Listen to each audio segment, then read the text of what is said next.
Vanda. I'm 12 years old and I love dancing. In this story, I'm narrator. Hi, my name is Amélia. I'm 11 years old and I'm into acting. In this story, I'm acting Mrs. Noah and these are my kids. Hi, my name is Zoya. I'm 11 years old. I'm interested in sports and books. And in this story, I am Hem. And this is my older brother. Hi, my name is Zoe. I'm 11 years old. I like dancing and trying new things. In this story, I'm acting as Shem. Hi, my name is Vicky. I'm 12 years old. I'm into books. And in this story, I'm acting as God. Hi, my name is Xénia. I'm 10 years old. I love drawing and sports. In this story, I'm acting Mr. Camel. Hi, I'm Vanda. I'm 11 years old. I love traveling and reading books. In this story, I'm acting Mrs. Camel. And this is my baby Camel. Hi, my name is Zoya. I'm 11 years old. I'm into tennis. And in this story, I am baby Camel. And we all love English.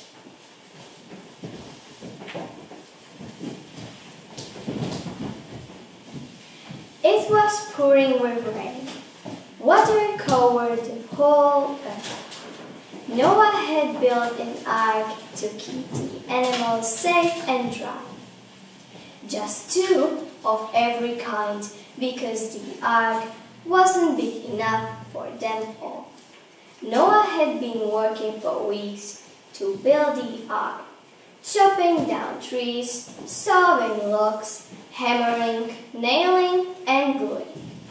At last it was ready, and today Noah stood on the deck, counting the animals onto the ark, 2 by 2 by 2. There were pandas, zebras, elephants, sheep, giraffes, snakes, monkeys, camels, and lots more. But at last all the animals were safely on board. Noah gave them their dinner. Time for bed, everyone. Find somewhere to settle down and we will all have a good night's sleep. Why did you tell us a story, Mrs. Noah? My mom always used to tell me a story to send me to sleep. Okay, I will tell you a story, but you must all be very quiet. Can you all hear me? Okay, so I start. Is that the camels? Why are they arguing? They're horrible. I don't know what's wrong with them. They've been nothing but trouble since they came on the board. Argue, argue, argue. They never stop. Funny looking things, camels. No one ever told me they had humpy things on their back. Now you come to mention it. I think the humps are new. I'm almost sure they didn't have them there last year. There they go again. Whatever can we do? I know. Why don't we ask them to tell us a story? And maybe we'll find out what they're arguing about. You're just no. Yes, and you know it all. Boys, you're as bad as the camels. Ham, go and get the camels. And you go with Ham, Shem. And no arguing on the way.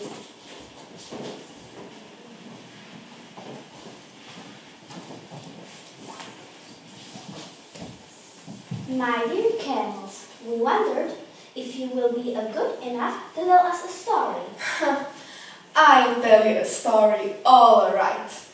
I'll tell you a story about the big mistake. Anyone can make a mistake.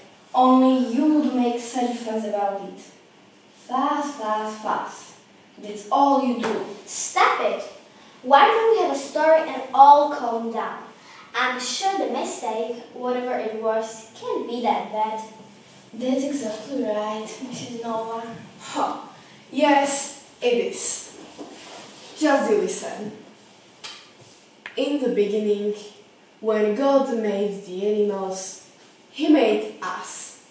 Camels look terribly ordinary. In fact, God made most of the animals more or less the same. You know the sort of thing. And how did God make you, camels? I know that, my mom told me.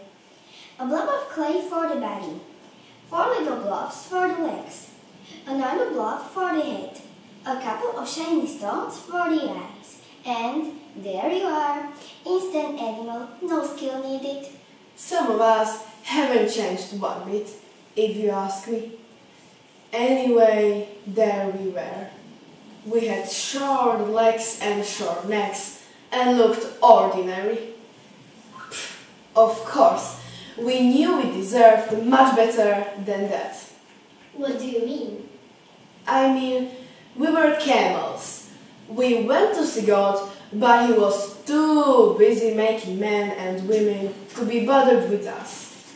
So we decided that we would take ourselves off. We would live as far away from those dreadfully boring hippos and cats and bears and lions as we could go. What did you do? So we walked and we walked and we walked and we walked. We walked so far that our feet grew quite flat and our legs grew long. Of course, from time to time we met a zebra or a wombat or a tiger, but we just looked over their heads. They soon learned not to bother us, and our necks grew longer and longer until we looked rather wonderful, even if I say so myself. So that's why they've got such snotty legs. Where did you go? What did you do? At last, we found a splendid place to live. It was right up at the top of a mountain, far, far away from those nasty common animals. No one ever bothered us, not even those horrid human beings. Oh, I do beg your pardon, no. I don't mean present company. Of course. Anyway, there we were. No bother to anyone, and no one bothering us except for God, and we didn't really mind it. We showed him our beautifully long legs and our delightfully flat feet and our splendidly long necks, and he said, Fine, fine. If that's what you want, I will make sure camels always look like that. He was no trouble. He liked to sit at the top of a mountain and watch what was going on in the world below. And that's where it all started. Mr. Camel, Mr. Clever Gloves Camel, he began to chat to God. Thought he was God's best friend after a couple of days. By the end of the week, he was telling God what he should and shouldn't do. By the end of a fortnight, you'd have thought he'd made the world all by himself. I did make a couple of quite useful suggestions, my dear. Oh, yes, let's just take that we should have flying lessons. And we should fly and they should sleep. Really? Some of them learned, alright. So there Mr. Camel was lying down below, when one day God dropped in looking cross, and he said the humans were behaving terribly badly and they were not looking after the world. I will keep the good people, but I will get rid of the bad ones. But how? Let me think. What about the sun? Or maybe the rain? I got it. 40 days and 40 nights to do it.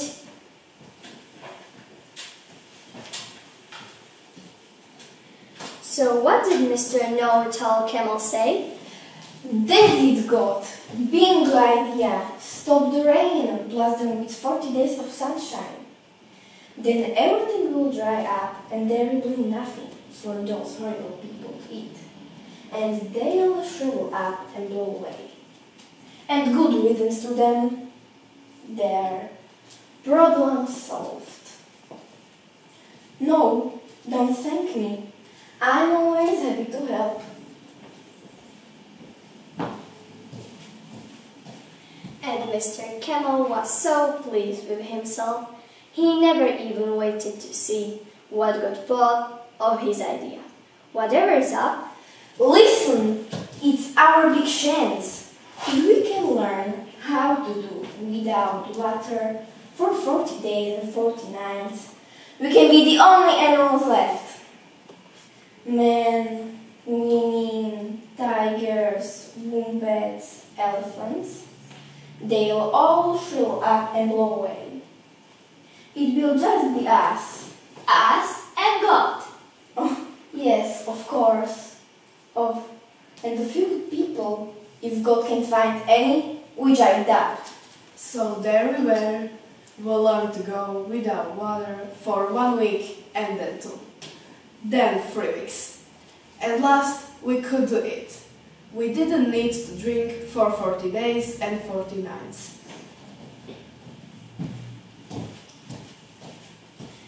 The next time God dropped in for a chat. So, God, when's rain stopping? What? When's rain stopping? When are you going to dry up the world? But Camel, I'm not going to dry up the world. I'm going to send a flood. So that's why you've been trying to live for 40 days and 40 nights without water. I see. But I'm not at all sure I like the idea of you trying to be one better than other animals. Let me think. Yes, I'm going to teach you a lesson. Lesson? Yes, lesson. When the flood dies down again, you won't live on a mountain. Oh no, you wanted a dry, so I will give you a dry. You will live on a sandy desert where it's as flat as your feet. And just in case you forgot where living on desert, I will give you your very own mountain on your back. Forever and ever and ever. So that's why we've got these humps on our backs. And why we won't be living in our mountain. And why we will have to mix with all the other animals. And whose fault is it? Mr. Camel's. Well, I think your humps are rather beautiful, and if you are living in a desert, you won't have to climb up and down, will you? And I'm sure you won't be bothered too much with other animals. I mean, who else can go for 40 days and 40 nights without water? Oh, Aha! Aha! But it's great that you have these humps on your back. None of animals have humps on their back. You're unique! I'm unique! And no one survived without water for 40 days and 40 nights. Only you! Camels, you should be proud of yourself. now we are.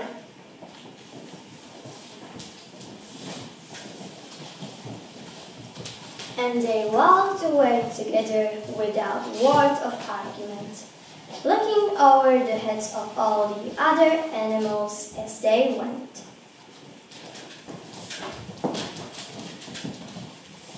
Thank